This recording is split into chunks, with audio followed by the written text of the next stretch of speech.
मुल्क ए ईरान का मशहूर शहर शिराज, जो एक खूबसूरत सूबे में वाक़ था, वहां पर एक गरीब अंधा फकीर रहता था। उसकी जिंदगी सादगी से भरी मगर तकलीफों से लबरेज थी। हर सुबह वह धीरे धीरे उठता और अपने बाएं हाथ में लकड़ी का एक बड़ा सा प्याला थामे और दाएं हाथ में एक लाठी लिए हुए बाजारों में भीख मांगने के लिए निकल पड़ता। लाठी को जमीन पर ठकठकाते हुए वह अपनी राह बनाता। उसकी आवाज, जो दर्द और सच्चाई से भरी हुई थी, उसकी आवाज गलियों और कूचों में गूंजती जब वह ऊंची आवाज में खैरात की गुहार लगाता। सारा दिन वह गली गली कूचा कूचा घूमता, भीख मांगता, और जब सूरज मगरिब की तरफ ढलने लगता तो वह शहर से बाहर अपनी टूटी फूटी झोपड़ी में रात बसर करने लौट आता। फकीर की आवाज में एक अजीब सा जादू था जो सुनने वालों के दिलों को छू लेता। भीख मांगते वक्त वह सिर्फ खैरात की मांग नहीं करता था, बल्कि अपनी बातों में हिकमत और नसीहतें भी पिरोता था। वह ऊंची आवाज में ऐसी बातें कहता जो लोगों के दिलों पर गहरा असर छोड़ती। अमीरों और रईसों के दरवाजों पर खड़ा होकर वह इंसानी कमजोरियों की दास्तानें सुनाता। वह कहता, जो शख्स गुनाह में डूब जाता है उसका सिर हमेशा शर्म से झुका रहता है। जिसने हराम की कमाई खाई वह इस दुनिया में भी रुस्वा होता है और आखिरत में भी जलील होता है। हमेशा इंसाफ और दयानतदारी से काम करो। याद रखो, जो दूसरों को धोखा देता है अल्लाह उससे उसका सब कुछ छीन लेता है। वह अक्सर अपनी ओर इशारा करके कहता, मुझे देखो, कभी मैं भी तुम्हारी तरह आंखों वाला था। कभी इस शहर में मेरी बड़ी इज्जत थी, मगर आज मैं अपने गुनाहों की सजा भुगत रहा हूं। खुदा के लिए कभी किसी को धोखा मत देना। उसकी ये बातें, जो सच्चाई और दर्द से लबरेज थीं, सुनने वालों के दिलों में गहरी छाप छोड़ती थीं। लोग उसे खैरात देने के साथ साथ उसकी नसीहतों पर भी गौर करते थे। एक रोज सुबह जब फकीर शिराज की गलियों और कूचों में भीख मांग रहा था, एक अमीर आदमी ने उससे मुलाकात की। वह आदमी, जिसके कपड़े शानदार और चेहरा रौबदार था, जो लंबे अरसे से फकीर को इसी गली में देख रहा था। उसने फकीर की दर्द भरी पुकारें और नसीहतों को गौर से सुना था, जो तजस्सुस से भरा हुआ था। उसने कहा, बाबा, मैं तुम्हें कब से देख रहा हूं। तुम्हारी आवाज और तुम्हारी नसीहतें सुन रहा हूं। ऐसा लगता है कि तुमने जिंदगी में बड़ी बड़ी मुसीबतें झेली हैं। आओ, आज मेरे पास बैठो और अपनी दास्तान गम सुनाओ। फिक्र मत करो, तुम दिन भर गलियों में घूमकर जो खैरात इकट्ठा करते हो वह मैं तुम्हें दूंगा। बस शर्त इतनी है कि अपनी दर्द भरी कहानी सच्चाई से सुनाना। फकीर ने एक पल के लिए ठिठका। उसने अपनी लाठी और भीख का प्याला जमीन पर रखा और गहरी सांस लेते हुए अमीर आदमी को दुआएं दी। खुदा तुम्हें खुश रखे, उसने कहा, मगर मेरी आप बीती सुनकर तुम्हें क्या हासिल होगा।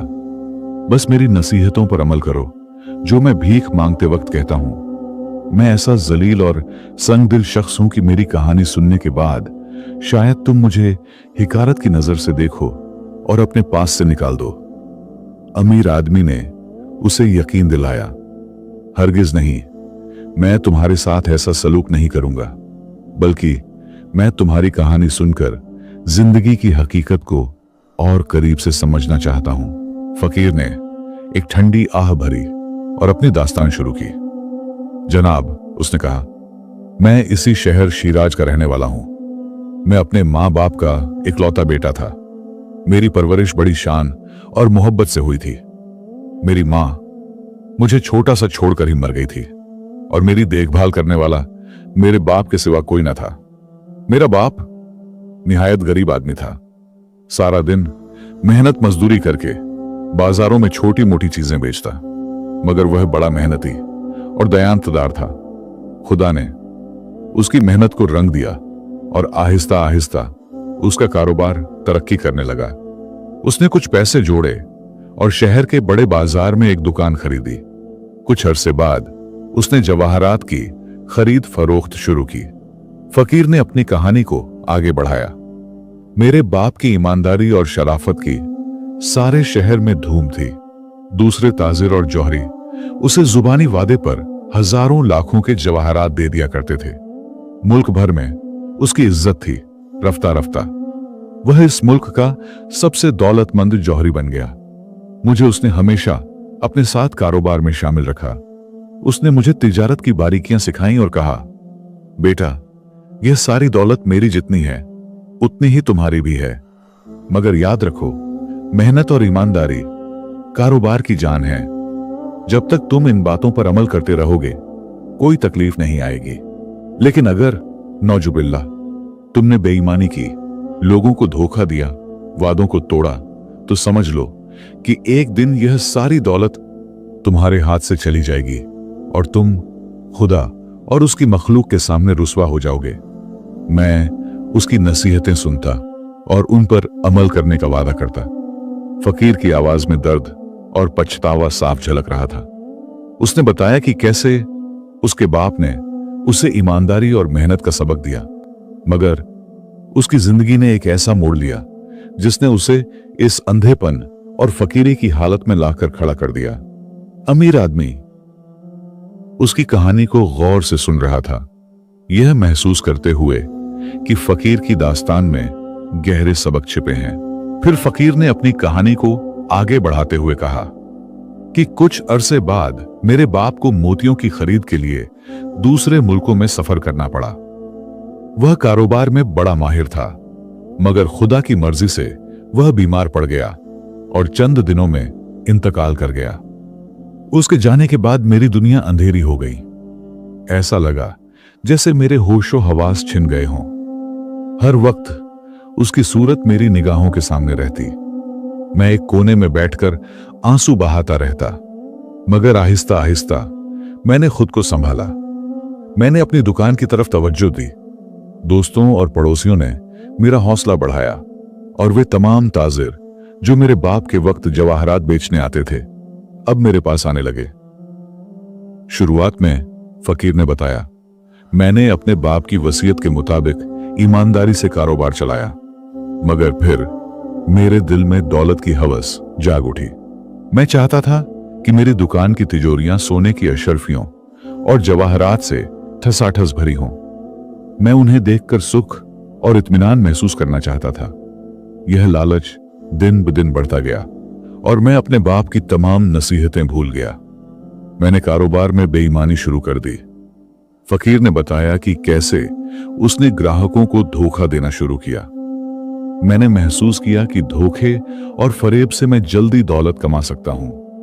कभी कभी मेरा दिल मुझे मलामत करता कि यह गलत है, मगर जैसे जैसे मेरी तिजोरियां भरने लगीं, मेरा दिल लानत मलामत करना छोड़ गया। अब मैं बेझिझक लोगों को लूटने लगा।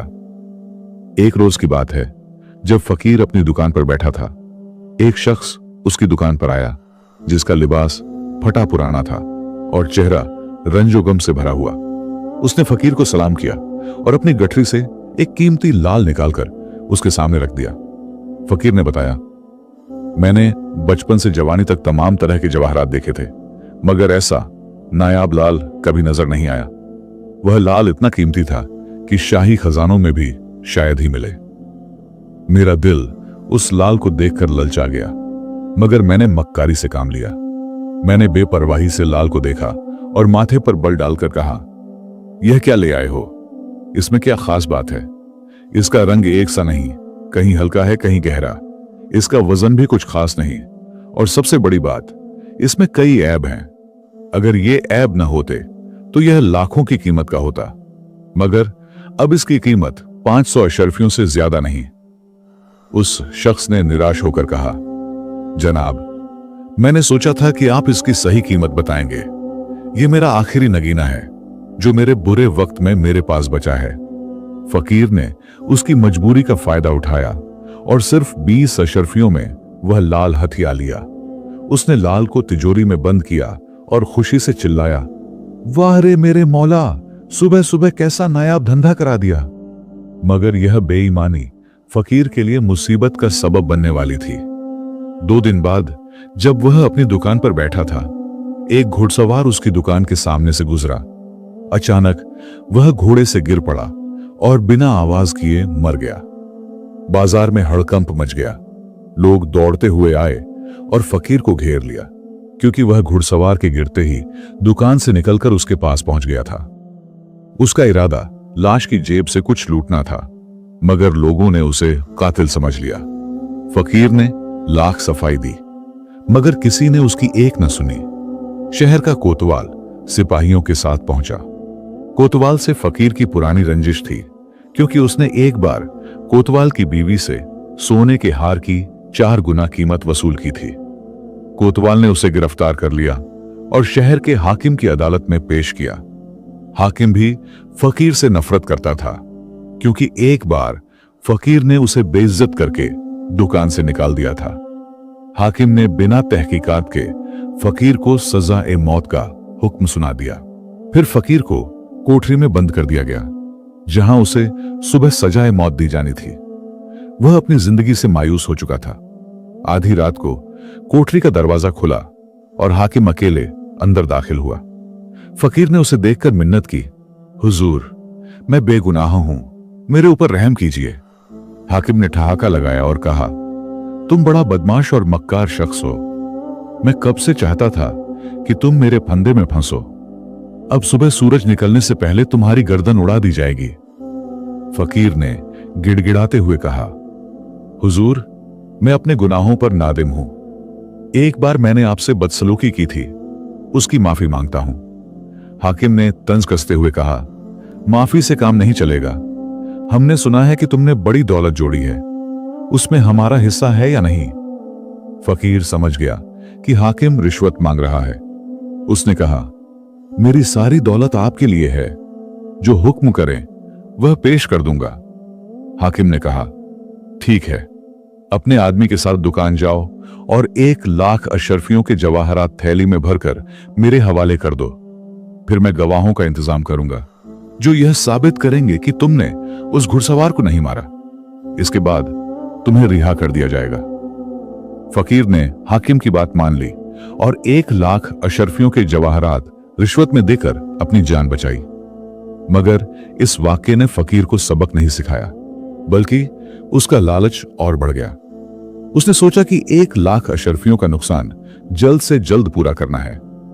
उसने तय किया कि जब तक वह यह रकम वापस नहीं कमा लेता, वह ईमानदारी को अपने पास नहीं फटकने देगा। एक दिन जब वह अपनी दुकान पर बैठा था, 2 औरतें उसकी दुकान के सामने रुकी। एक के पास बच्चा था और दूसरी के हाथ में मोतियों की टोकरी थी। फकीर ने उनकी बातें सुनी, जिसमें एक औरत ने दूसरी को सोने की अशरफियां देकर कहा, इन्हें हाजी जलाल जौहरी को दे दो, कहना कि यह जवाहरात की आधी कीमत है, बाकी रकम कल भेज देंगे। फकीर ने सोचा कि यह औरत बहुत मालदार है और उसकी बहन की शादी के लिए जवाहरात खरीद रही है। उसने मौका देखकर औरत को अपनी दुकान पर बुलाया और कहा, खातून, हाजी जलाल ज्यादा कीमत वसूलता है। मेरे पास ऐसे नायाब जवाहरात हैं जो आपको कहीं और न मिलेंगे। औरत ने खुश होकर कहा, जरूर दिखाइए, अगर पसंद आए तो खरीद लूंगी, मगर पहले मैं इन्हें घर भेजकर अपनी बहन को दिखाऊंगी। फकीर ने उसे वह लाल दिखाया जो उसने 20 अशरफियों में हथियाया था। उसने लाल की कीमत 2 लाख अशरफियां बताई। औरत ने बिना हिचक कहा, यह तो बहुत सस्ता है। उसने लाल के साथ कई और जवाहरात पसंद किए। फकीर ने जवाहरात को हाथी दांत के डिब्बे में रखा और औरत की सहेली को घर भेज दिया, ताकि वह जवाहरात दिखाकर पसंद करवा ले। जब औरत की सहेली जवाहरात लेकर गई, फकीर दुकान पर औरत के साथ बैठा रहा। तभी उसकी दुकान के सामने 2 लोगों में तकरार हो गई। बात गालियों से बढ़कर हाथापाई तक पहुंची और फिर तलवारें निकल आईं। कोतवाल ने दोनों को गिरफ्तार किया और गवाही के लिए फकीर को भी अदालत ले गया। फकीर ने पड़ोसी दुकानदार से औरत पर नजर रखने को कहा और अदालत चला गया। जब वह वापस लौटा तो औरत और जवाहरात गायब थे। फकीर समझ गया कि उसे धोखा दिया गया। उसका लालच और मक्कारी ही उसकी बर्बादी का कारण बनी। उसने अपनी सारी दौलत गंवा दी और आखिरकार एक बीमारी ने उसकी आंखों की रोशनी छीन ली। अब वह अंधा फकीर बनकर गलियों में भीख मांगता था, अपनी कहानी सुनाकर लोगों को नसीहत देता। अमीर आदमी ने उसकी कहानी सुनकर कहा, बाबा, तुम्हारी दास्तान ने मुझे बहुत कुछ सिखाया। ईमानदारी और मेहनत ही इंसान को सच्चा सुख देती है। उसने फकीर को खैरात दी और कहा, अपनी नसीहतें यूं ही बांटते रहो, शायद तुम्हारी कहानी दूसरों को गलत रास्ते पर जाने से रोक ले। इस कहानी से हमें कई गहरे सबक मिलते हैं। पहला, ईमानदारी और मेहनत ही सच्ची कामयाबी की कुंजी है। फकीर की दास्तान दर्शाती है कि लालच और बेईमानी इंसान को बर्बादी की ओर ले जाती है। उसने अपने बाप की नसीहत को नजरअंदाज कर धोखे से दौलत कमाई, मगर आखिर में सब कुछ गंवा दिया। दूसरा, धोखा देने से न सिर्फ दूसरों का नुकसान होता है, बल्कि खुद की रुसवाई भी होती है। फकीर की मक्कारी ने उसे अंधा और फकीर बना दिया। तीसरा, सजा और पछतावा गुनाहों का नतीजा है। फकीर ने अपनी गलतियों की सजा भुगती, जो हमें सिखाता है कि हराम की कमाई का अंजाम बुरा होता है। चौथा, दूसरों की मजबूरी का फायदा उठाना इंसानियत के खिलाफ है। फकीर ने गरीबों को लूटा, जिसका उसे भारी खामियाजा भुगतना पड़ा।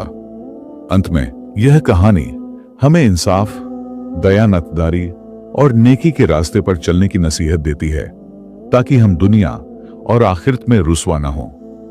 अगर आप लोगों को हमारी ये कहानी अच्छी लगी हो तो वीडियो को लाइक करें, शेयर करें और कमेंट बॉक्स में अपनी राय जरूर दें कि आप लोगों को हमारी ये कहानी कैसी लगी, क्योंकि आप लोगों की राय हमारे लिए बहुत अहमियत रखती है।